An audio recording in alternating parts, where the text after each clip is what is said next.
Hello and welcome back to my workshop.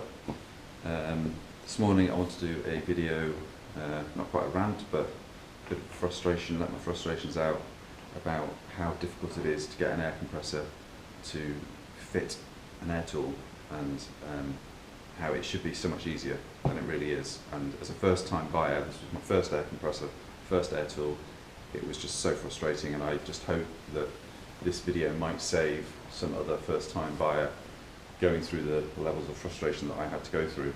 So I assumed I wanted a nail puller, badly named, nail punch really, and I assumed that I would basically just get myself an air compressor, did a bit of research, worked out which one I wanted, what sort of size capacity I wanted, and I assumed it would be a case of getting that, getting a hose, connecting it up, and away I go. But sadly it's been anything but that, and it's been about 2 to 2.5, 3 weeks of sheer frustration.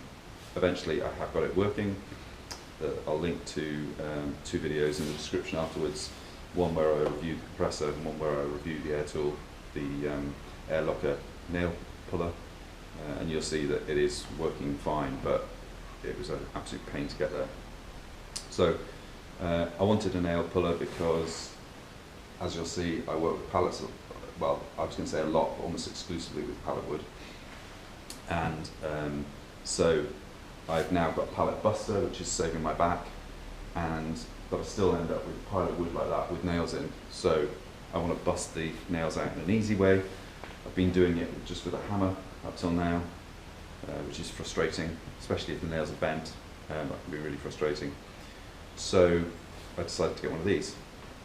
Did a bit of research, found that the best one was the air locker, and so assumed that it would be nice and easy to get them all connected up. So the main source of frustration is a really great invention called a quick connector. So does that, means you can easily change to another tool. All you need to do, bang, off with the tool, on with another tool, air compressor just sits there doing its thing. So quick connectors are a fantastic thing. Problem is, there are at least a dozen, if not multiple dozens, of different profiles, and I'll try and show you 2 ones that I've come across. I don't know how well this will focus, but you've got the Standard and the XF, and you can see they're completely different sizes and they're not in any way compatible. Now, the problem is that I did quite a lot of research on this compressor, and I found a guy called Paul Lockwood from the UK, who I always try and watch UK reviews because some of the American stuff can be very different fittings, etc., as I discovered. So I found Paul Lockwood, and he did a review of this compressor, and like with the Screwfix website, all he said was it comes with an air coupling. Great, but there's so many different ones, as I say, over a dozen, potentially multiples of dozens. So then in the comments section, people were asking him what type of connector is it, and he said it's the standard one. And then people further down were actually saying, are you sure it isn't the XF? And he was saying, no, it's not the XF, it's definitely the standard one. So combined with the fact that on the Screwfix website, which is where I got this from, again, they just said it came with an air hose connector, didn't say anything about it. Question and answer section, somebody asked what type of connector is it, and somebody from the Screwfix products team said any quick connector will fit. Well, that's clearly rubbish because there's so many different types, so I ignored that one. But there was no useful information on there. About 3 or 4 pages in, if you carry on scrolling down 3 or 4 pages, there is somebody who does say that they think it's an XF, but it's buried quite deep. You have to go a long way, and at that point I'd already been told that any quick connector would fit, and at that point I didn't know better than to know that that was rubbish. So those 2 bits of information, I went for Standard. It's a PCL Standard connector.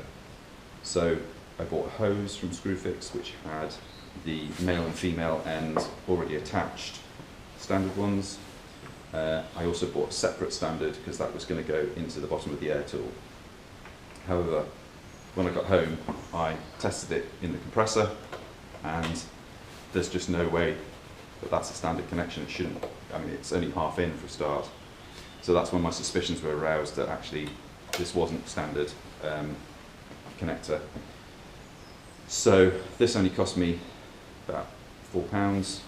So I went back to Screwfix and bought an XF, because they only sell 2 types at Screwfix, so I thought, well, it's got to be one or the other, hopefully. So I bought the XF, and again, £4 just for that connector, plugged it in, and it fitted. So I'm hoping to take the original hose back and get a refund. I don't see any reason why I shouldn't be able to. It hasn't been opened. And I bought myself this Bauer hose, which comes with no connections on the end at all, just 2 female threads ready to take whatever connector you want to put on. And then I bought separate XF male and females, put them on this hose, and everything is starting to look a lot more rosy. But I've wasted money, wasted time, and manufacturers really should say what connector it comes with. They shouldn't just say it comes with an air coupling. So as I say, there's at least a dozen different profiles of these adapters, and obviously you have to have the same male and female. They have to be the same profile, because otherwise, like you saw when I put the Standard into there, they just aren't going to fit and they're just going to leak, and that just isn't going to work. So I found all sorts of diagrams that showed me all the different types of profiles, and if you're in America, this is a video primarily aimed at the UK. If you're in America, it's even worse. You've got so many different standards out there that it's horrific. But at least in the UK, we are primarily PCL Standard or PCL XF. XF standing for extra flow. And if you look at the ends of it, hopefully you'll see that if that's in focus, hopefully one of these will be focused. You'll see that the Standard has got a much smaller bore than the XF, hence extra flow of air to the tool. So those are the primary 2 that we have to concern ourselves with. But depending on where your tool is built, you may end up having different connectors on. So then you also have the thread. So the thread on a standard tool we get in Britain is called BSP, British Standard Pipe Thread. And but in America, for instance, this tool is an American tool. I couldn't find a British one, an American tool, and that is NPT, which is National Pipe Thread, so that's the American standard. So I knew at some stage I was going to have to convert from British Standard thread, which is on everything else. I knew I was going to have a converter to convert me into the NPT thread that was in here. As well as all the different profiles that you've got to deal with, you've also got to deal with the different threads. And to make it worse, there are 2 different versions of BSP.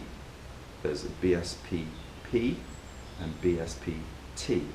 BSPP is parallel, so that goes the same width all the way along. BSPT is tapered, which means it gets narrower as you go further along the thread. And again, you've got to know which you have, because the threads on the female threads on the hose are BSPT, so they're tapered. So there's no way that you'd be able to screw a BSPP into them, because the tapering on the female goes in like that, and if the male is parallel, it's just not going to fit. So you need to know what thread you've got. And some people only specify BSP. They don't actually specify whether it's tapered or parallel.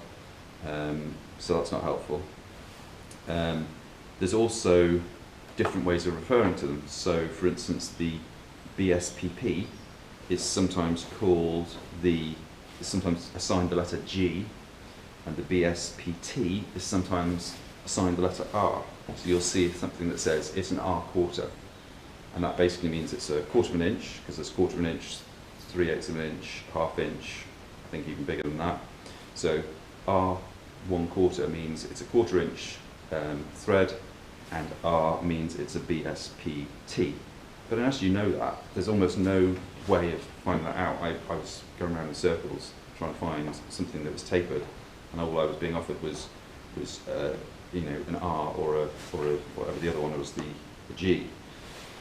So you've got to know what thread you want and what thread you need, and you've got to know what profile you want and what profile you need.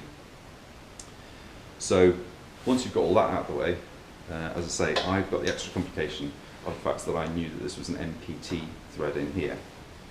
So I went to Amazon and bought a set of NPT threaded quick connectors, but I haven't actually opened them yet, and I'm going to send it back to Amazon, because the problem that I have there is if I put NPT into here, it'll obviously fit absolutely perfectly, but I have to put the corresponding female end on the end of the hose so that they fit together perfectly.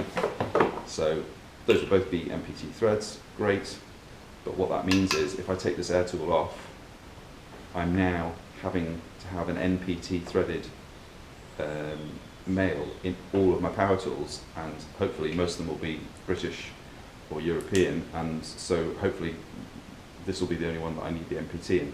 So I need this to be a BST, I need this to be a standard or extra flow, so this is where I need to do the conversion. So I went on eBay and found a guy from on eBay called Nathan, who was incredibly helpful. He works for a company called Context Pneumatic Supplies Limited. I told him exactly what it was I was trying to achieve, and he sold me this little adapter here. So first of all, this tool doesn't come with any plug at all. So that's a plug that I bought myself, which is obviously BSPT, and then he sold me this little adapter here, which converts from BSPT to NPT. It was only a few quid, great, but you've got to know what you're looking for, and it appeared to me that that basically nobody sold the type of adapter that I wanted, because I assumed I was going to have to go from BSPT to NPT, and nobody seems to sell those, until Nathan pointed out to me very helpfully that actually a BSPT thread will go into a BSPP female. So this is actually BSPP to NPT, but it works. Now, sorry to fire so many letters at you, but this is the crux of the problem, is that there's all these different, type M's, type G's, type AA's, oh, it's just horrendous. And you've got to know what you're looking for. So hopefully this will explain some of it. You can go back and I am firing a lot of letters at you, acronyms, but hopefully you can go back, look again, and work out exactly what it is you need. So the other thing to say is that I put all of these connectors on without any tape or any joining. So some people put like a paste in there, and then you have to let the paste go off. Some people put tape in to do the threads. I didn't put any. I thought it was an experiment. I would do it without any tape first and see how it went. Screwed them in. Don't over tighten them. Just tight enough, but not over tightened. No leaks at all without any tape. So I've got no leaks here. I've got no leak here. The only place I had a leak was from the NPT thread going in here, and apparently that is a tapered thread as well. And people do say that the NPT thread does leak. I'm quite surprised, because if it's an NPT tapered thread on the male end and the female end, I'm surprised that there's any leak, but people do say that they do leak. So I put a bit of plumber's tape into the thread, screwed it in, and it's pretty well sorted out the leak. I'm going to take it out and put slightly more plumber's tape on, but only I went around twice. I think I'm going to go around maybe 3 times, and that should be completely cure it. I've seen some people both on Screwfix and on Amazon, people buying these threads and saying that they leak like hell, and they've had to put half a reel of plumber's tape around the thread to stop it from leaking. Now, I think there's something wrong there, because you really don't need more than about 2, potentially 3 turns of that. But I did read somewhere deep in an internet forum that the NPT thread and the BSPT thread are actually the same. They're the same, such that you will be able to screw them into each other, but that it's cut at a slightly different angle. The two of them is cut at a slightly different angle, so they will leak like sieves. And I think that's what people are doing. I think they're blissfully unaware. They're just getting the British Standard thread, screwing it in and going, well, that's good, that fits. And then it leaks like heck. And they try and cure it with plumber's tape and it still leaks. And I think inadvertently they've put two threads together that are different threads without realising it. And I did hours and hours of research to find all this out. So if you just screwed it in, why would you bother to do the research? You just assume that it's going to work. So if it's still leaking after you've put tons and tons of plumber's tape on or paste, I think you've got a thread issue and you need to go back to the manufacturer of the air tool and work out what thread you've got and then work out what thread you're putting in. So hopefully all those acronyms and all that information is of use to somebody out there. I hope that I can save somebody the pain that I had to go through of buying, pain and expense of buying all this stuff that I didn't actually need. I'm hoping that I can send that back to Amazon because I haven't opened it, and the hose that's got the wrong connectors on, I'm hoping I can take that back to Screwfix because I haven't opened it. For me, the secret was to buy one of these cheap connectors, £4, try it in there, if it doesn't fit, buy the other type of connector for £4. Probably not going to be able to take them back, I guess, but for £4 you then absolutely get the definitive answer, what type of connector is this? So I would say, don't trust people answering questions on forums or question and answer sessions saying, oh, it's definitely this or it's definitely that. You need to ask the right question, you need to ask a very detailed question, and ultimately you might actually have to investigate yourself. Once you get your compressor, you might actually have to work out for yourself what type of connection this is. So just basically don't make assumptions like I did. I just assumed the information I was being given was correct. So I hope that all that information is useful. I hope it helps save some level of pain for somebody. If you've got any questions or comments, I mean, particularly given how difficult a subject this is, there may well be questions that you've got. I'm very, very happy to answer any questions to help you get your first compressor and get it up and running and get everything connected. So questions in the section down below. If you've got any feedback on the video, that's great as well. And if you've got time to like the video, that would be absolutely fantastic. Thank you very much. And if you've got time to subscribe to the channel, even better. I'm slowly getting my numbers up. And so until next time, stay safe.